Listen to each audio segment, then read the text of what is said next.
Get yourself sorted out.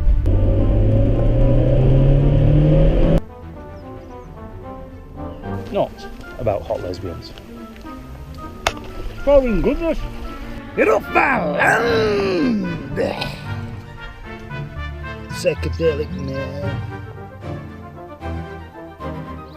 Very true to him.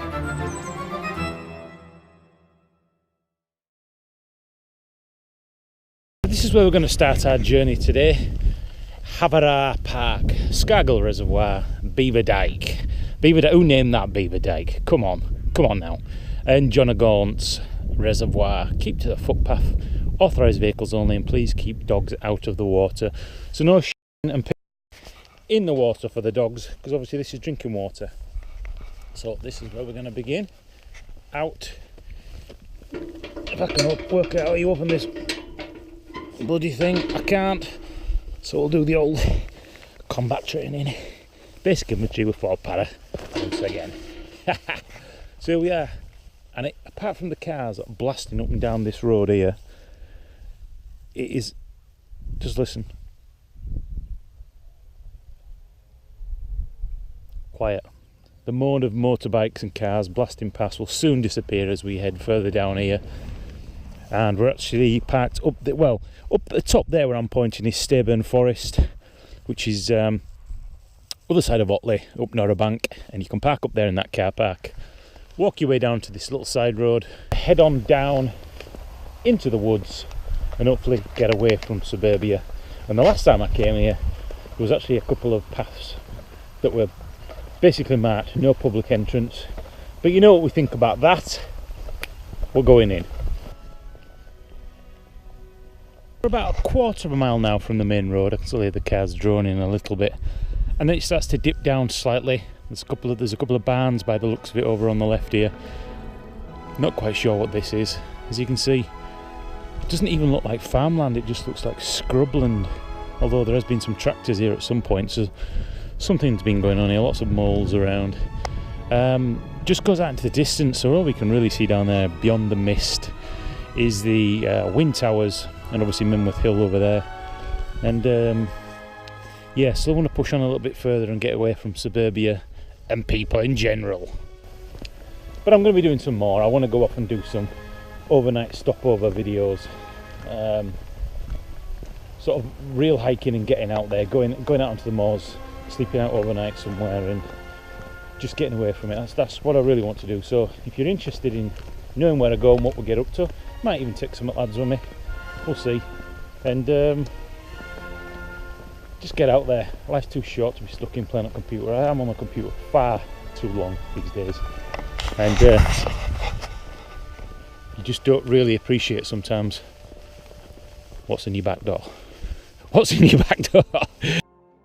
It's a right pumper statement. I think we'll delete that off the video, but you know what I'm saying. All this, and it's on your doorstep. Yeah, we've walked down now about maybe a mile, maybe a little bit less actually, and we come to this section here, and it's really easy to follow. We're just going to keep following this path all the way down to this first reservoir here.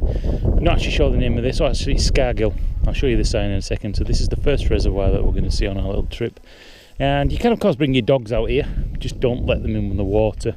And there we go, we've just literally come straight down there from the main road, and apart from a gentle breeze, it is absolutely beautiful out here.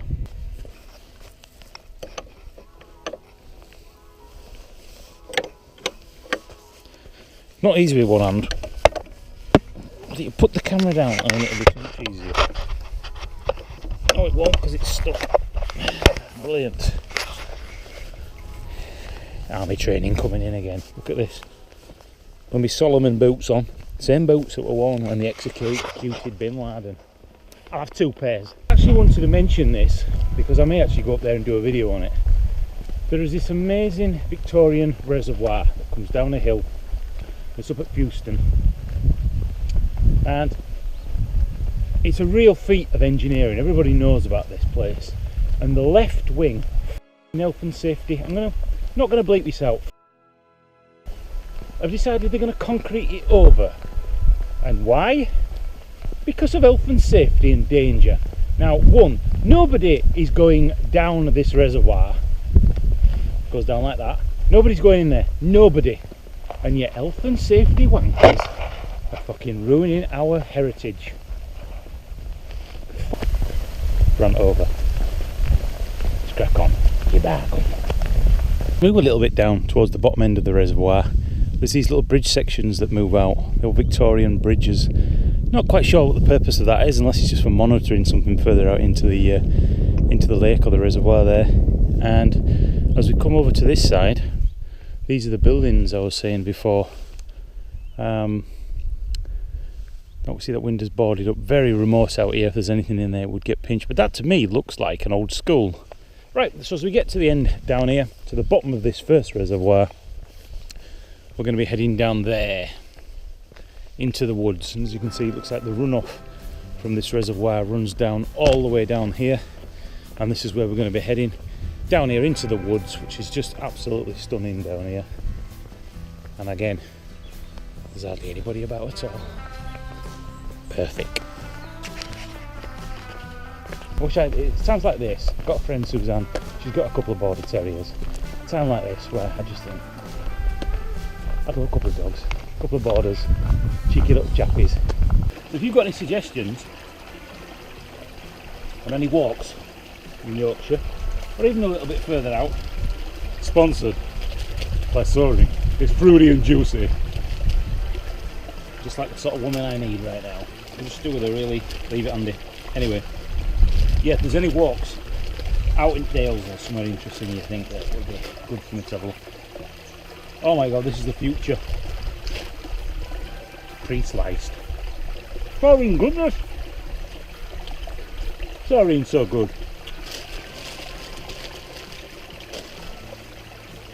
I'll have this. I'm going to crack on. I haven't even gone that far. There were just people back there. Got out people.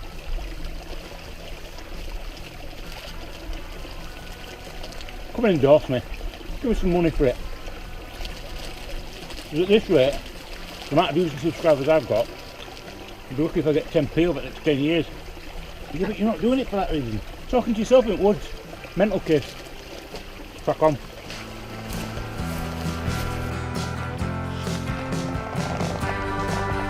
Get up, man!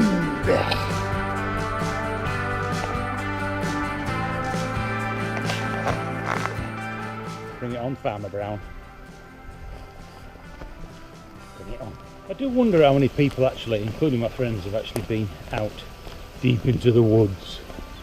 And I don't mean really this sort of path, because this is, well, it's like a man-made path through an area where a lot of people are going to walk. But I mean, sometimes on some of these hikes, I haven't even filmed, I've been out and done them. Now you end up going off into the woods with your GPS, and it's hard to describe really. But when you get into those sort of remote areas, the woods have a real, there's a certain feeling about the woods, and it's not going to be easy for me to tell you unless you've actually been in it. It's just, it's good. It's like going back to nature. It's where we should be. Hippie man, hugging the trees, running around naked. Not quite. But I think if you actually were to experience it, you'd know what I'd feel. And it's the same sort of thing as well when you're out in the middle of nowhere and you think, well, if I break my leg or fall now, no mobile reception or anything. I like it. Strange, pessimist, aggressive, I don't know, whatever you want to call it psychologically, but ideal thing for me would have been to be a park ranger. I would have absolutely loved that. And I did actually look into it at one point, including working with birds of prey as well. But both of those careers, I was told, once somebody gets in a job like that, they don't leave. You know, you get in at 19, 20, you're there until you retire, and you absolutely love it. So there's a list as long as your arm. You've got to be extremely lucky to get a job like that. Anyway, let's crack on. So now we've come up to the end of this path through the woods, and we get to this sign here. No public access. Well, you know what that means for us. It means keep on going. Keep on going.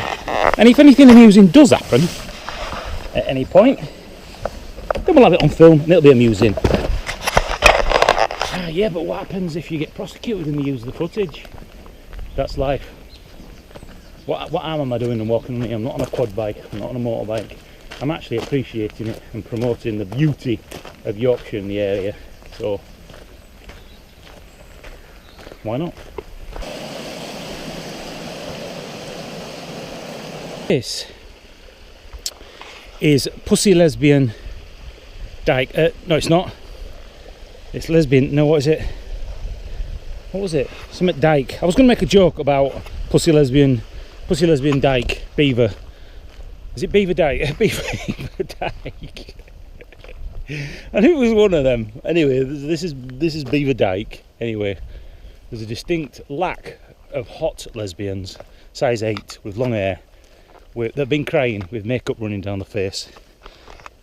But anyway, I shall continue on and look for these hot lesbian dykes and try and convert them, and they can test on me to see whether they really are truly lesbians. And I've just realised, before I continue with this conversation, this is supposed to be about me hiking out in Otley, not about hot lesbians. Anyway, as we shall continue, there's a little shack here. A little shack for a murderer to live out in the woods, all on his own. What the hell is this about? Now, am I going to get a shotgun in my face if I come up here? There's only one way to find out. Hello? This is where they run down and lock me in. Huh. Looks like it's a fishing thing. So we'll leave that before we get shot for trespassing. Although what they're going to be fishing in, there's not a lot of water down in the Beaver Dyke. The pussy's dry, so leave it there. So here in the dyke, as you can see, this is actually the side of the reservoir here, and it goes all the way up to the other where the tree line is. And because there's been a drought by the looks of it, it's actually overgrown with grass, but that under there is actually the stonework from the reservoir. You can see where the water has flown down here, down into that reservoir, and there's very little left at the bottom there, which is really rather surprising considering how much water we've actually had recently. There is some water coming out of this little creek here, but it's nothing really, and that works away all the way up to the valley down there as well, all completely dry. Really is surprising.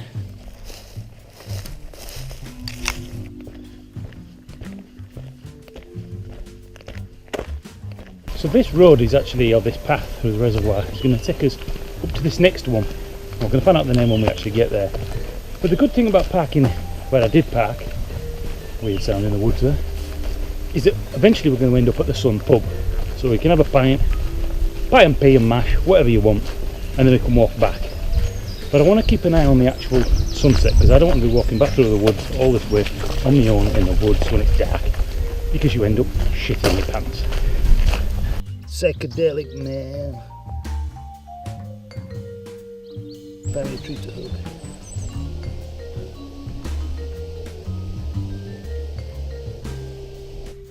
I can imagine this is just going to be absolutely beautiful at sunset. As we keep following that public footpath all the way up around the side of the reservoir behind me, we come to this thing here, farmhouse. Danger, keep out. Now, why would they allow this to get in such disrepair?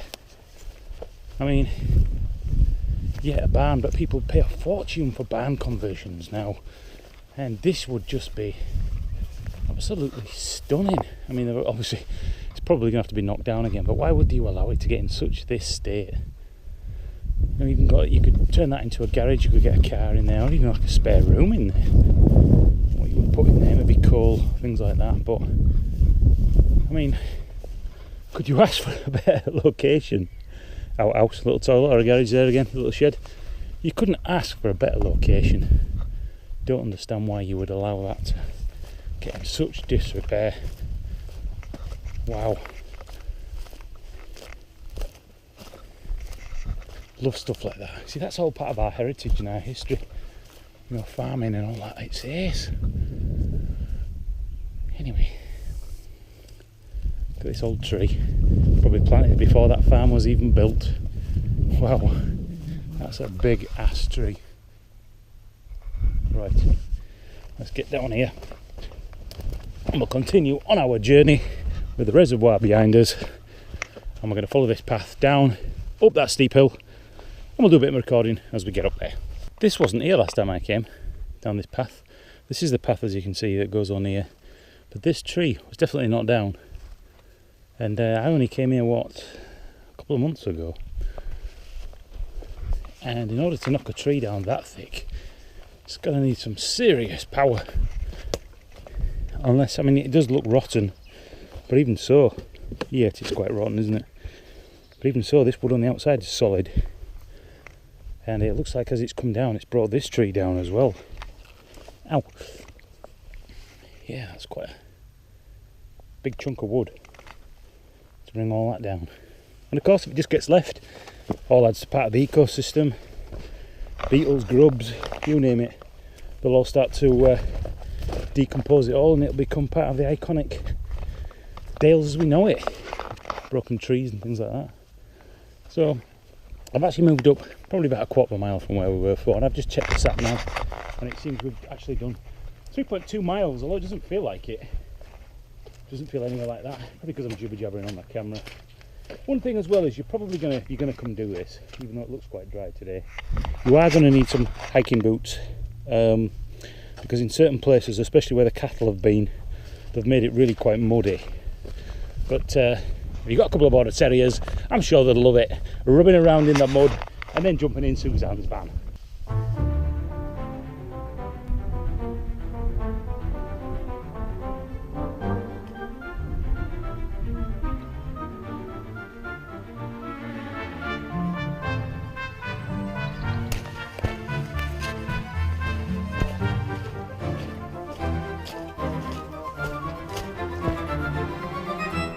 This is where we're going to be heading off towards there. It might be difficult to see in the distance, but the Sun Pub is actually over there. And this is where it gets a little bit confusing, because as we head through here, let's keep that shut. I've got Ilkley Dales Walk. As we head through here, it gets a little bit confusing on actually where the path is, especially when you get through this next gate. But it turns out from looking at the Ordnance Survey and the GPS, it's the whole field. The whole field, you've got a public right of way. Obviously dogs must be on lead in here, especially at this time of year when the sheep are lambing. So work our way down this whoa, extremely slippy, muddy path, and we're just going to follow this straight through past these sheep, head up to the sun. Who knows, we might even have a pint of ale. Hey up sheep, make way. Conquering mountains coming through, even though we haven't seen any mountains whatsoever. But that's about to change when we do some in the summer. It gets a little bit warmer. Are you going to drop your load like you usually do when I walk past? In absolute disgust. But it's just going to bloody charge at me. You're going to charge at me?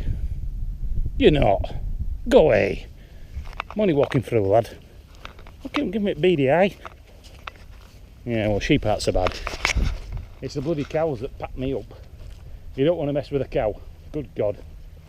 I'm not just talking about cattle. Beer, ale, pie and mash, the sun in, pie and mash and a pot of ale. Cheers, my dears. Pint of ale. I've got a burger coming. It looks like at this point, which is halfway, I'm going to be following the same track back. We've actually been travelling for 1 hour 50. Of course, I've been stopping off to jibber jabber, have a little sneaky snack of my sardine and do some filming. And we've actually done 4.12 miles. So if you're going to do the trip, we're expecting to be walking about 8 miles, and 4 hours is probably a good time to do it at a leisurely pace. Not on my way back now. Sunset's in about 2 hours according to my GPS. And you know, I walked past this tree on this path as we were going up towards the sun, and I never even noticed this. This massive tree, right? Very interesting, you might say. What's interesting about that? Look at that. Now, that's not a wall. I presume that's not a wall. That's got to be a natural formation, surely. It does look a little bit like bricks have been piled up, but I assure you it's not. Isn't that cool? It's almost got a bit of a Lord of the Rings sort of mystical feel to that. It's well cool. Yeah, nice one. Right, so let's crack on. Back on where we came. We've got about another 4 miles to go, so we should make it back just before it gets to sunset. Because obviously I'm walking a little bit faster back. I know where you are, lad. You're at Crowcrag. Come, lads. The sky is about to blue, and we will be forced to camp. Best British film ever. We're not from London, you know. You know what that film is? I don't need to say anymore. Swiveling an eye. Best British film ever. Richard E. Grant.